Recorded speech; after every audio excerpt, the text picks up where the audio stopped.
Good evening everyone. My name is Nitesh. I am from Punjab. I completed my secondary education from Sri Ramakrishna Public School in my hometown. Currently, I am pursuing my B.Tech degree in Electronics and Communication Engineering at NIT London. Teaching mathematics is something I really enjoy, and it's my pleasure to present this lecture today.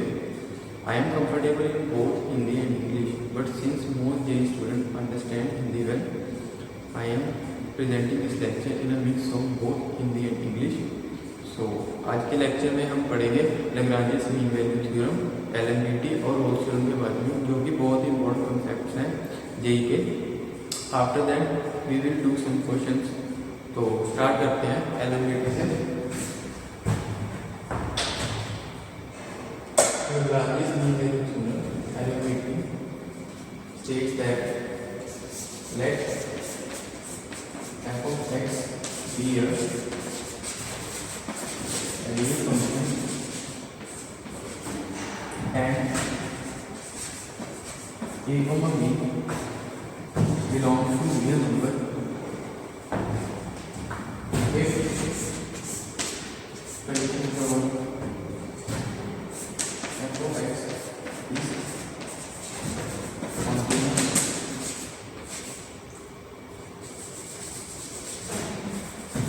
in closed interval a to b. Second condition, f of x is differentiable in open interval a to b. Third condition, f of b not equal to f of a.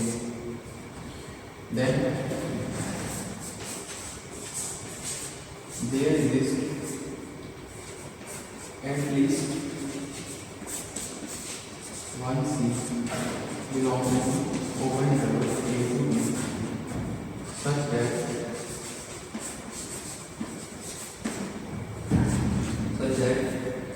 f dash C equal to f of b minus f of a upon b minus a.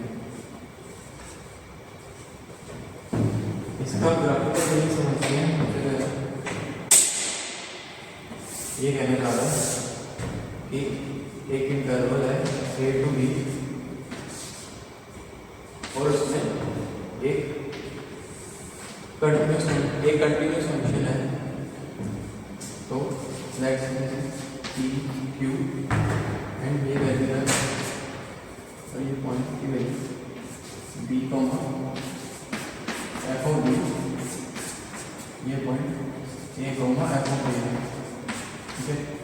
तो ये कह रहा है कि एक interval में अगर function continuous और डिफरेंशिएबल है तो एट लीस्ट एक ऐसा पॉइंट c होगा जिस पे अगर हम टेंजेंट ड्रॉ करें कर्व पे इस पॉइंट पे, उसकी स्लोप इक्वल होगी कॉर्ड PQ की स्लोप से. इसके कहने का ये मतलब, अगर हम PQ कॉर्ड की अगर हम स्लोप लिखें 2 पॉइंट फॉर्म से, वैसे लिख सकते हैं f of b minus f of a upon b minus a. और अगर हम किसी पॉइंट अगर कर्व पे हमें पॉइंट लें और उस पर अगर हमें टेंजेंट की स्लोप चाहिए तो क्या कैसे करते हैं, हम फंक्शन को डिफरेंशिएट करते हैं और पॉइंट पुट करते हैं. तो इस पॉइंट की हमें स्लोप मिल जाती है. तो ये हमने इक्वल कर दिया है यहाँ. और इसमें एक चीज मेंशन है कि एट लीस्ट एक बार तो होगा ही होगा और एक से ज़्यादा बार नहीं होता. अगर बीच में हम फंक्शन ऐसा बना रहे तो इसमें काफ़ी सारे पॉइंट्स होंगे जहाँ पे PQ कोड की जो स्लोप है उसके इक्वल हो जाए टेंजेंट की स्लोप. ठीक है. तो इस वजह से यहाँ पे एडमिट डाला गया. ठीक है. और एक इसमें ये एक और डाउट आता है कि यहाँ पे ओपन इंटरवल तो लिखा है, यहाँ पे क्लोज इंटरवल तो लिखा है. तो इसके लिए आपको डिफरेंशिएबिलिटी जहाँ पे डिफरेंशिएशन पढ़ा वहाँ पे जाना पड़ेगा कि वहाँ पे हम करते थे कि अगर क्लोज इंटरवल में डिफरेंशिएबिलिटी चेक करनी है तो हम ओपन इंटरवल में ही करते थे, जो एक्सट्रीम पॉइंट्स होते थे उनको एक्सक्लूड करते थे डिफरेंशिएबिलिटी में, बट कंटिन्यूटी चेक करते थे तो उसमें क्लोज इंटरवल यूज करते हो। ठीक है, क्योंकि डिफरेंशिएबिलिटी ऐसे एंड पॉइंट्स पे डिफाइन करने का कोई मतलब नहीं है। ठीक, और इसके बाद हमारी क्लोज थ्योरम आती है। क्लोज थ्योरम इसी का स्पेशल केस है। ठीक है, क्लोज थ्योरम में क्या होता है, ये तो होगी, इसकी बात है। इसमें क्या होगा कि क्लोज थ्योरम में ये दो कंडीशन तो सेम रहेगी, बस इसमें ये हो जाएगा F of B equal to F of A, और यहाँ पे एफ डैश सी क्या आ जाएगा 0, बिकॉज यहाँ पे F of B equal to F of A कर दिया और यहाँ पे F of B minus F of A दोनों इक्वल, तो एफ डैश सी 0 आ जाएगा। यहाँ पे इसका मतलब ये है कि अगर पी और क्यू है तो ऐसा कोई भी फंक्शन बना दो तो उसमें एटलीस्ट एक बार एफ डैश सी 0 हो गई, ऐसा कोई ना कोई तो पॉइंट होगा। जैसे यहाँ पे काफ़ी सारे पॉइंट्स हैं। ठीक है, तो ये कहती है रूल से। इसमें कुछ लोग ऐसा भी करते हैं कि कोई सा भी फंक्शन बनाने के चक्कर में क्या करते हैं कि पी क्यू कोई सा फंक्शन ऐसा फंक्शन बनाते हैं, जैसे कहते हैं कि यहाँ पे मुझे दिख नहीं रहा ऐसे, तो इसमें रोल्स नहीं अप्लाई कर सकते। इसका रीज़न क्या है, क्योंकि ये जो पॉइंट्स हैं यहाँ पे ये फंक्शन डिफरेंशिएबल। ठीक है, तो अगर इन तीनों कंडीशन में से कोई भी कंडीशन वायलेट होती है तो हम उसमें लाग्रांज मीन वैल्यू थ्योरम या रोल्स थ्योरम नहीं अप्लाई करेंगे। ठीक है, सबसे पहले ये दो कंडीशन को सेटिस्फाई करनी चाहिए, उसके बाद हम तीसरी कंडीशन पे जाते हैं। ठीक है, तो यही कंसेप्ट है इन दोनों थ्योरम्स का। बाकी इस पर हम क्वेश्चन करते हैं तो और क्लैरिटी आएगी। और इसमें एक और बात आती है दोनों थ्योरम्स में कि ये हमने जो चीज़ लिखी है यहाँ पे, ये जो चीज़ लिखी है, ये चीज़ ऐसे लिखी है कि इसको हम बोल सकते हैं average rate of change of function between points P and Q, और ये instantaneous rate of change of function at C. मतलब जो एवरेज रेट है वो एक बार कम से कम इंस्टेंटेनियस रेट के इक्वल होगा किसी भी फंक्शन अगर वो कंटिन्यूस और डिफरेंशिएबल है तो। ठीक है, इसी वजह से इसको मीन वैल्यू थ्योरम बोलते हैं। तो ये बात बता रहेगी एलिमेंट्री में। ठीक है, बाकी ऐसे भी आपको आ सकता है, ध्यान हम कोशिश करते हैं।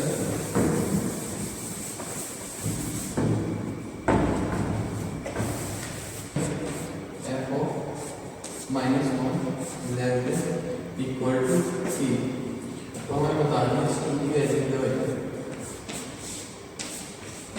टी की वैल्यू क्या है। तो इसमें लिखते हैं जैसे पहली जो कंडीशन तो इससे होगी कि इस इंटरवल में कंटिन्यूस या डिफरेंशिएबल। ठीक है, और यहाँ पे मैंने आपको माइनस एक पॉइंट में दी हुई है, बट एफ ऑफ 0 की तो बाद में प्रूव है। ठीक है, और एफ डैश एक्स की कुछ वैल्यू दी है, तो इसमें पहली दो कंडीशन तो सेटिस्फाई हो रही है, तीसरी भी आधी सेटिस्फाई हो रही है।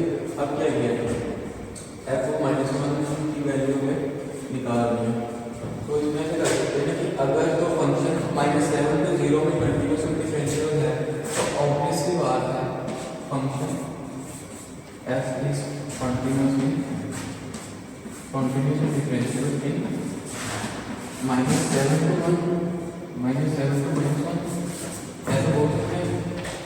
ठीक है, अगर ऐसा है तो अगर इस पे हम एलिमेंट्री लगाएं तो क्योंकि रोल्स थ्योरम के लिए तो एक्सट्रीम पॉइंट्स दोनों की वैल्यू सेम होनी चाहिए, बट इधर हमें लिखने के लिए वो भी ये वेरिएबल दिख रही है, तो इस वजह से लगा के देखते हैं एलिमेंट्री क्या होता है कि F dash C equal to F of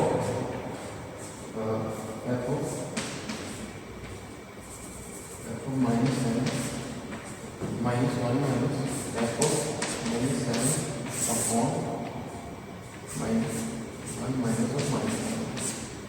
ठीक है, और यहाँ पे हमें एफ डैश आ गया, एफ डैश सी। अब एफ डैश सी दिया और इसमें दिया है इसमें उन्होंने कि एफ डैश एक्स हमेशा लेस देन 2 है। ये वाला जो आई है हमारी तो वो भी इस कंडीशन को सेटिस्फाई करेगी क्योंकि सेम फंक्शन है। तो इसका मतलब जो एफ डैश सी ये है ये भी लेस देन 2 मिलेगी। ठीक है, तो अगर इससे हम देखें तो F of minus 1 minus F of minus 7 की वैल्यू माइनस 3 दे रखी है, तो ये हो गया प्लस 3 अपॉन ये हो गया 6 और 6 उधर क्या 12 हो गया और 12 हो गया। This implies F dash minus 1 पे आ गया लेस देन इक्वल टू 9। तो ये चीज़ हमें यहाँ पे देखना है, ये हो गया 9। ठीक है,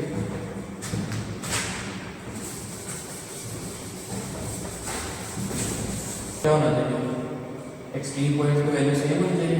एफ ऑफ माइनस 1 क्या आ रहा है, एफ ऑफ माइनस 1 क्या आ रहा है यहाँ पे 0 आ रहा है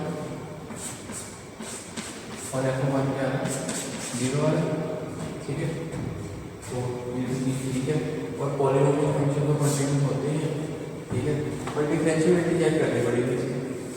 डिफरेंशिएट अगर इसको डिफरेंशिएट करते हैं एफ डैश एक्स क्या आएगा minus 2/3 into x square minus 1/3 और इस इंटरवल में 0 भी आता है।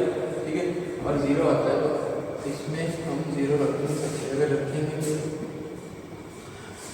इनफिनिटी को जाएगा, तो इसका क्या मतलब होता है अगर ये इनफिनिटी को जा रहा है मतलब ये F dash x not differentiable है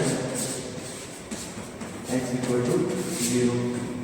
इसका क्या मतलब होगा कि इस पर हम रोल्स नहीं अप्लाई कर पाएंगे। तो ये इम्पोर्टेंट होता है, बच्चे ये देख लीजिए पेज पे लगा सकते हो, डायरेक्ट सी की वैल्यू निकाल में शुरू कर देते हैं। बट ऐसा नहीं, हमें चेक करना पड़ता है कि डिफरेंशिएबल, क्योंकि जो पॉलिनोमियल फंक्शन होते हैं वो ऑलवेज कंटिन्यूस होते हैं और डिफरेंशिएबिलिटी इसमें चेक करनी पड़ती है, खास करके जब ये फ्रैक्शंस में पावर हो।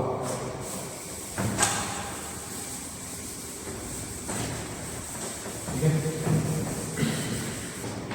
डी माइनस ये हमें फाइंड करना है। तो इसमें इसने बोल दिया कि रोल्स को अप्लाई कर, रोल्स को भी सेटिस्फाई करता है। तो इसमें क्या मतलब है कि F of 1 equal to F of 2 polynomial, और जैसे मैंने बोला था कि पॉलिनोमियल फंक्शन ऑलवेज कंटिन्यूस और डिफरेंशिएबल। डिफरेंशिएबिलिटी चेक करोगे तो यहाँ पे कोई फ्रैक्शन में पावर नहीं है, तो ये क्यूबिक फंक्शन वैसे ही आपको पता ही होगा कि डिफरेंशिएबल होता है। ठीक है, तो इसमें F of 1 equal to F of 2 कर देते हैं। ठीक है, यहाँ पे 1 minus A plus B minus 4 equal to यहाँ पे 2a minus 4a plus 2b minus 4। ठीक है, आप 4 से 4 कैंसिल करें। ठीक है, ये कितना होता है 3a plus 2b plus 1 equal to 0। ठीक है, और दूसरी इक्वेशन यहाँ से आ जाएगी कि एफ डैश 4/3 इक्वल टू 0, वो भी कर देते हैं यहाँ पे 3x² minus 2ax plus 3 equal to 0।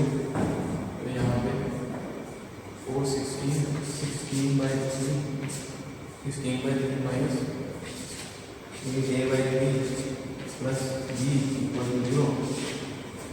This implies 16 minus aj plus bb equal to 0। तो यहाँ पे दो इक्वेशन दो अननोन, इन दोनों का अगर सॉल्व करें तो हमारी b की वैल्यू आ रही है 8 और a की वैल्यू आ रही है 3।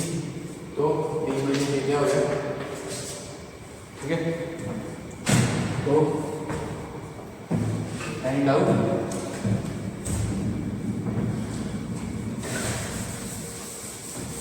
कोई डाउट है कोई लेक्चर में बता सकता हूँ मेरे को।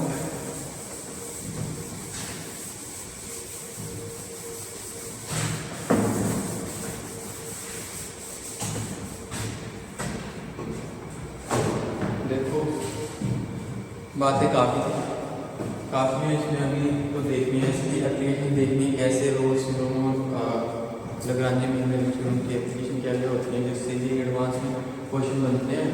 ठीक है, बट टाइम लिमिटेड था तो उसमें कवर करना था। ठीक है, तो बाकी हम करते हैं नेक्स्ट लेक्चर में कवर। ठीक है, I hope you will enjoy this lecture. Thank you.